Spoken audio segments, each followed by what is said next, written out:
Bonjour, la médiathèque a le plaisir de participer à la semaine européenne dédiée au Portugal du 3 au 8 mai et nous vous proposons sur place une sélection de documents pour mettre en valeur la culture portugaise, donc une sélection littérature, mais aussi musique et cinéma. Voilà, dans l'équipe, nous sommes deux bibliothécaires avec des origines portugaises, moi-même Analia et Diana, et nous allons également vous proposer une petite sélection de cinéma et de littérature portugaise.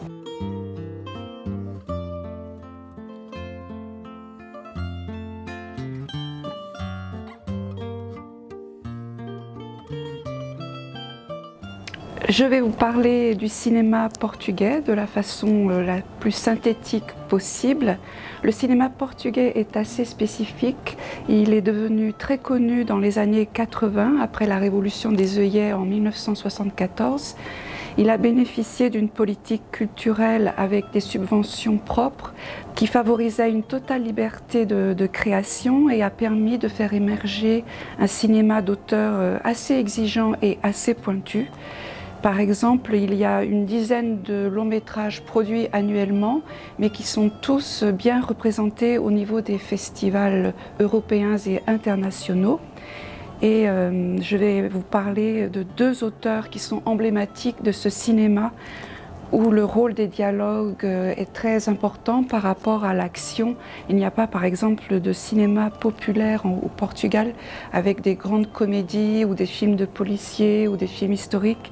C'est surtout des films, on pourrait dire, intello.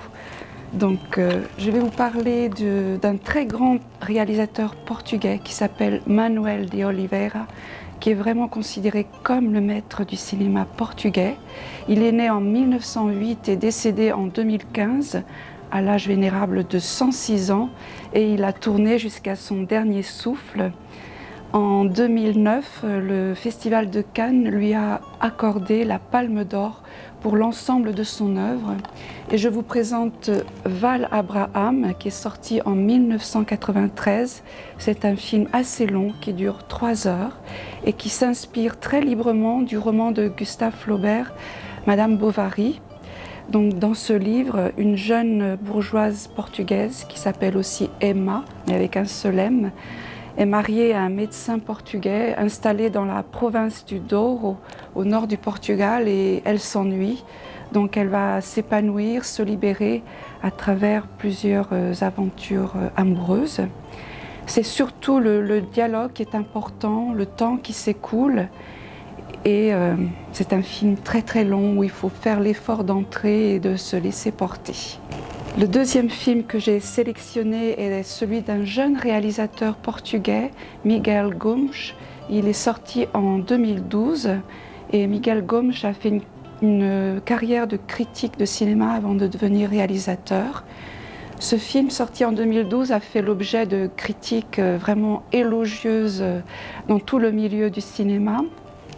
Et il raconte une très belle histoire d'amour qui s'est déroulée dans l'Afrique coloniale portugaise dans les années 60. Et le parti pris esthétique est très original. C'est en noir et blanc, avec un petit format carré d'image. Et le film est divisé en 2 grands chapitres, on peut dire. Le paradis, puis le paradis perdu. Et il raconte dans une ambiance très particulière et très mélancolique une histoire d'amour entre une femme et un jeune aventurier dans l'Afrique coloniale, un petit peu comme la ferme africaine, mais sous un autre angle et tout imprégné de l'histoire de l'Afrique coloniale portugaise. S'il faut retenir un nom de la littérature portugaise contemporaine, c'est bien celui-ci, donc le nom de José Saramago, qui a reçu le prix Nobel de littérature en 1998.